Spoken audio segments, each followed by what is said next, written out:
Hello. ये देखिए, electric instrument में हम लोग जो डिस्कस करेंगे जो जो चीज, पहला रेटिंग ऑफ एपरेटस। पहले ये तीन चीज को डिस्कस करते हैं। रेटिंग ऑफ एपरेटस, ठीक है। मतलब क्या हुआ, कोई भी एपरेटस है, इलेक्ट्रिक अप्लायंस है, उसमें कुछ लिखा रहता है 220 वोल्ट 60 वॉट, कुछ लिखा हुआ है। उसका मतलब क्या है और उसको कैसे यूज करना है, उसको समझेंगे। इनफैक्ट ये इंस्ट्रूमेंट नहीं है, ये तो थर्मल हीटिंग का टॉपिक होना चाहिए था। सेकेंड पॉइंट हम लोग आएंगे, ammeter and voltmeter.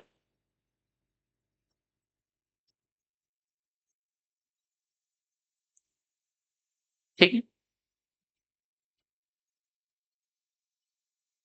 Third part जो हम लोग डिस्कस करेंगे,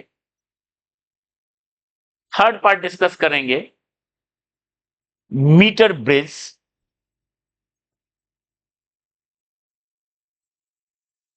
और फोर्थ पार्ट डिस्कस करेंगे पोटेंशियोमीटर। सबका अपना अपना फंक्शन है, ठीक है। क्या क्या फंक्शन है एक एक करके देखते हैं। रेटिंग ऑफ एपरेटस का तो अभी हमने बताया, ये रेटिंग लिखा हुआ उसका मतलब क्या है। कोई भी इंस्ट्रूमेंट में रेटिंग लिखा हुआ उसका मतलब क्या है, उस पे आएंगे, ठीक है। एमीटर वोल्टमीटर का क्या मतलब है। एमीटर का रोल है, एमीटर किस, क्या रोल है एमीटर का, टू मेजर, बताइए, करंट। करंट मेजर करने के लिए सिंबल है ये, ठीक है। सिंबल है एमीटर ऐसा। It has very small resistance, बहुत स्मॉल रेसिस्टेंस होता है एमीटर का, ठीक है। R A. Ideal ammeter has zero resistance. Ideal ammeter का जीरो रेसिस्टेंस होता है, ठीक है। एमीटर आइडियल हो। और एमीटर को हमेशा किसमें करते हैं, सीरीज में कनेक्ट करते हैं। जिसके जिस जिस वायर में करंट चाहिए, उसमें अगर निकालना है करंट, तो हमको क्या करना है, कनेक्टेड इन सीरीज। ये सब प्रॉपर्टी है, ठीक है। वोल्ट मीटर का क्या कहानी है। Voltmeter has very high resistance, RV. Ideal voltmeter का इनफाइनाइट रेसिस्टेंस होता है, हैज इनफाइनाइट रेसिस्टेंस। क्यों, अभी हम लोग सबको एक एक करके एक्सप्लेन करेंगे, बस अभी हम फैक्ट लिख रहे हैं इसका, ठीक है। और इसको जो है कनेक्टेड इन पैरेलल, हमेशा पैरेलल में कनेक्ट करते हैं। कैसे, डायग्राम बता रहे हैं, देखो कैसे। जैसे मान लो कोई रेसिस्टेंस है, ठीक है। मान लो कोई रेसिस्टर है आर, ध्यान दो।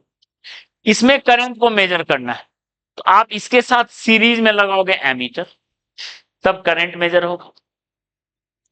और वोल्ट मीटर लगाएंगे इसके पैरेलल में, तो मिलेगा पोटेंशियल डिफरेंस, ठीक है।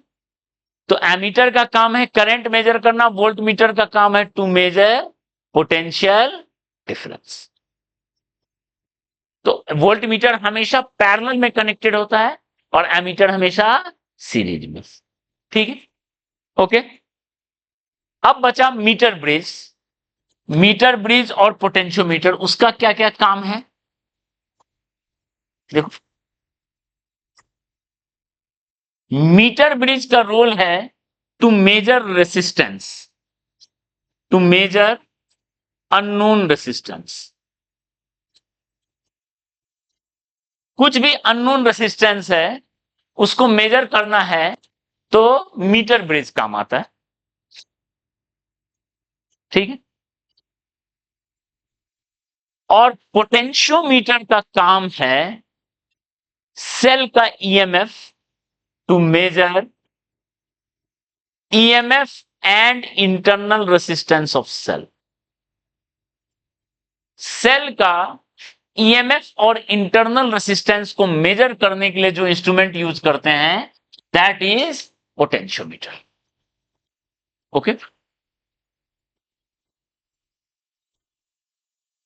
तो देखो एक एक करके शुरू करते हैं हम लोग। रेटिंग ऑफ एपरेटस से आते हैं। ओके, पहले रेटिंग बताते हैं, रेटिंग क्या है।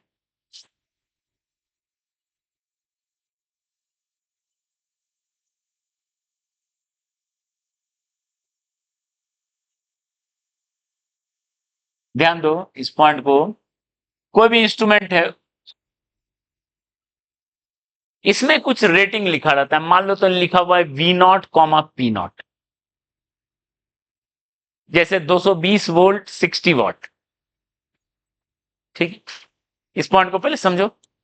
इसको क्या, इसका मतलब क्या है देखो। ये है maximum voltage across which it can be connected। इससे ज्यादा में कनेक्ट नहीं करेंगे वरना खराब हो जाएगा, इंस्ट्रूमेंट डैमेज हो जाएगा। वो मैक्सिमम वोल्टेज। और this is maximum power dissipated.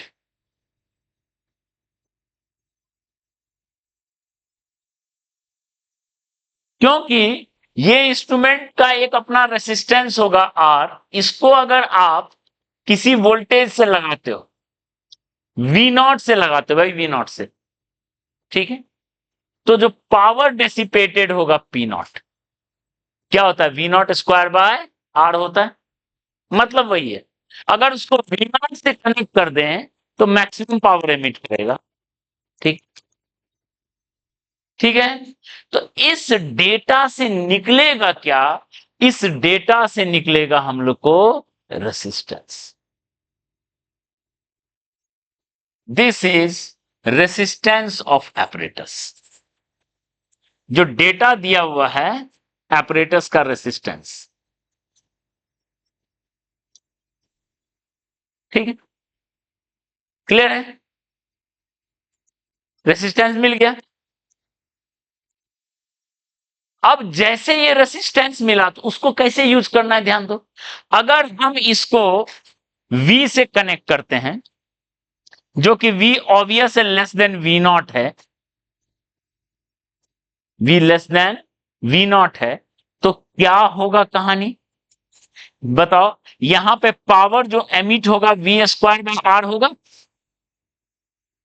V square bye are का वैल्यू क्या पुट करेंगे, V0 स्क्वायर बाय, देखो तो लेस देन P0 मिला क्या, कम वोल्टेज से कनेक्ट किए थे तो उसको जो पावर मिलेगा, पावर जो डेसिपेट होगा क्या होगा, कम पावर डेसिपेट। क्लियर है, यही इसका मतलब है रेटिंग का। जितना वोल्टेज लगाओ उस हिसाब से पावर आपको मिलता रहेगा। बस आर कहां से निकलेगा, ऊपर के डेटा से निकलेगा। क्लियर है। अब इसी तरह मान लो दो ऐसा इंस्ट्रूमेंट है और कोई वोल्टेज से लगा दिए। इसका रीडिंग था V1 नॉट P1 नॉट, इसका था V2 नॉट P2 नॉट। तो इसका R1 कितना हो जाएगा, V1 not square by P1 not. इसका R2 कितना हो जाएगा,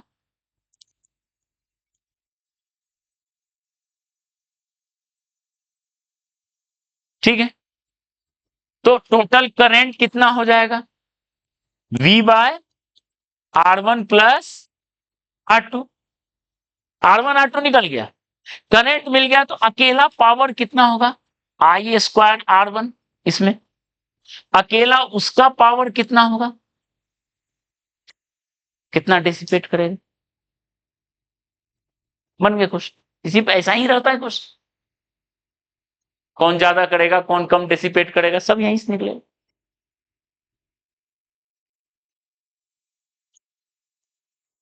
ठीक है, हाँ तब डैमेज कर जाएगा, तब डैमेज कर जाएगा। तो यहां एकदम आराम से जज कर सकते हो, जिसका सीरीज में है, सीरीज में क्या होता था, सीरीज में जिसका रेसिस्टेंस ज्यादा है, अगर R1 ज्यादा है R2 से, मतलब V1 not square by P1 not ज्यादा है, तो क्या होगा बताओ, एक का पावर वो ज्यादा पावर डिसिपेट कर लेगा, वो ज्यादा डिसिपेट करेगा। सीरीज में तो यही होता है,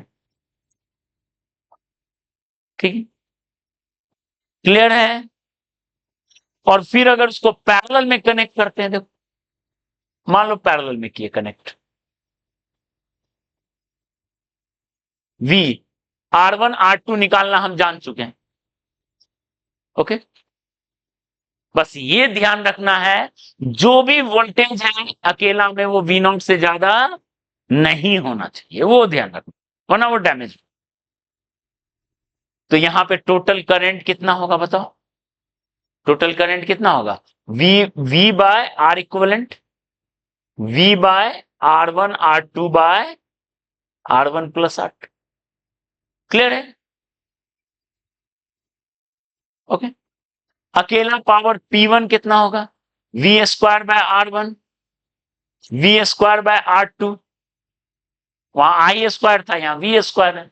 अगर R1 ज्यादा है R2 से, तो ज्यादा है इससे, तो इसका मतलब हुआ P1 कम होगा, ये है रेटिंग ऑफ एपरेटस, ठीक।